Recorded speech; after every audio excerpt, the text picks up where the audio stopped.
சமீபத்தில் சவுதி அரேபியாவும் பாகிஸ்தானும் ஒரு ஒப்பந்தம் போட்டிருக்காங்க. இந்த ஒப்பந்தம் ரொம்ப பவர்ஃபுல்லான ஒப்பந்தமாக கருதப்படுது. ஏன்னு தெரியுமா? இந்தியாவுக்கு இதனால ஏதாவது சிக்கல் இருக்கா? அதை பற்றி தான் இந்த வீடியோவில் பார்க்க போகிறோம். Welcome to the show, let me explain.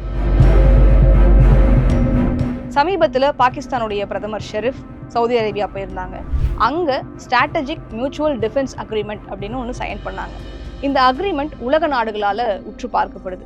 ஏன் அப்படின்னா, இந்த அக்ரிமெண்ட்ல ஒரு வார்த்தை சொல்றாங்க, பாகிஸ்தானை எந்த நாடு அட்டாக் பண்ணாலும் அது சவுதி அரேபியாவை அட்டாக் பண்றதுக்கு சமமானது.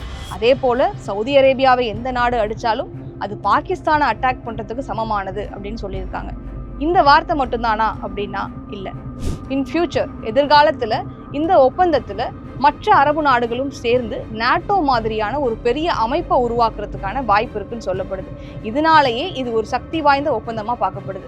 அது மட்டும் இல்லாம இந்த ஒப்பந்தம் போடப்பட்ட காலகட்டம், அதை தான் நம்ம கவனிக்க வேண்டியதா இருக்கு. நமக்கு தெரியும், இஸ்ரேல்ல ஹமாஸ் கூட ஒரு பெரிய போர் நடந்துட்டு இருக்கு அப்படிங்கிறது. இந்த போரை நிறுத்துறதுக்கு சமாதான பேச்சுவார்த்தை பல நாடுகள் முயற்சித்து இருக்காங்க. அதுல ரொம்ப முக்கியமானது கத்தார். ஆனா அந்த கத்தார் மீதே இப்போ இஸ்ரேல் தாக்குதல் நடத்தியிருக்கிறதுனால சுத்தி இருக்கக்கூடிய மற்ற அரபு நாடுகளும் நமக்கும் இந்த நிலைமை வந்துருமோ அப்படின்ற அச்சத்துல இருக்காங்க. அதனுடைய ஒரு வெளிப்பாடாக தான் இந்த ஒப்பந்தம் பார்க்கப்படுது. ஏன் அப்படின்னா, இது போன்ற ஒரு ஒப்பந்தத்தை நடத்துறதுக்காக ரொம்ப நாளாவே பேச்சுவார்த்தை நடந்துட்டு இருக்கு.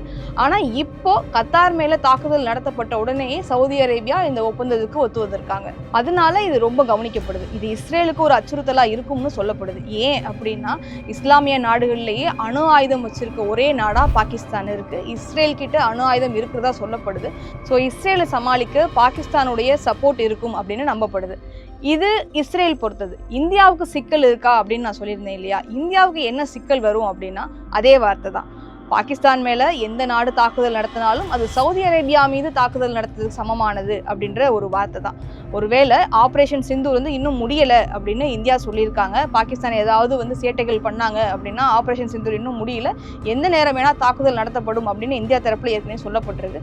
அப்படி இருக்கும் பட்சத்துல ஆப்ரேஷன் சிந்தூரை இந்தியா கையில எடுத்தாங்க அப்படின்னா சவுதி இதுக்கு ஹெல்ப் பண்ணும் அப்படின்ற மாதிரி பேசப்படுது. ஆனால் சவுதிக்கும் இந்தியாவுக்கும் ரொம்ப நாளாகவே ஒரு நட்புறவு இருக்குது.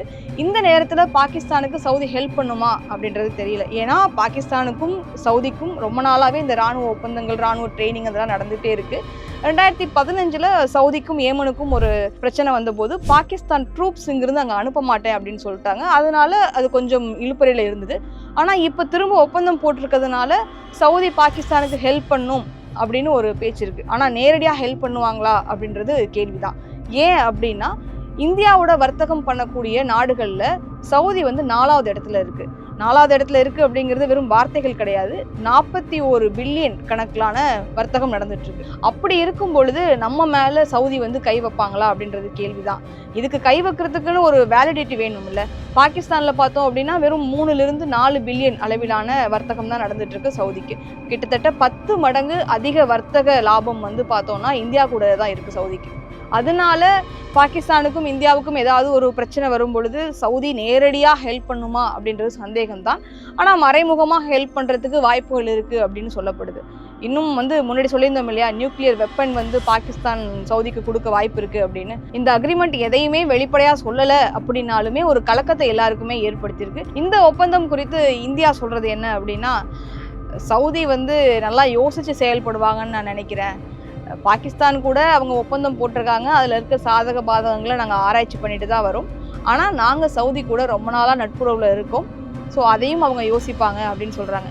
மறைமுகமாக ஒரு த்ரெட்டனிங் மாதிரி, இவ்வளோ பெரிய வர்த்தகம் எங்கள் கூட பண்ணிட்டு இருக்கீங்க, ஸோ யோசிச்சுக்கோங்க அப்படின்றது தான் அதுக்கான அர்த்தமாக இருக்குது. கூடுதலாக ஒரு வார்த்தையும் சொல்கிறாங்க, இது முழுக்க முழுக்க இஸ்ரேலுக்காக செய்யப்பட்ட ஒப்பந்தமே தவிர இதுக்கும் இந்தியாவுக்கும் எந்த சம்மந்தமும் இல்லை அப்படின்னு ஒரு சேஃபான கேமை இந்தியா கையில் எடுத்திருக்காங்க.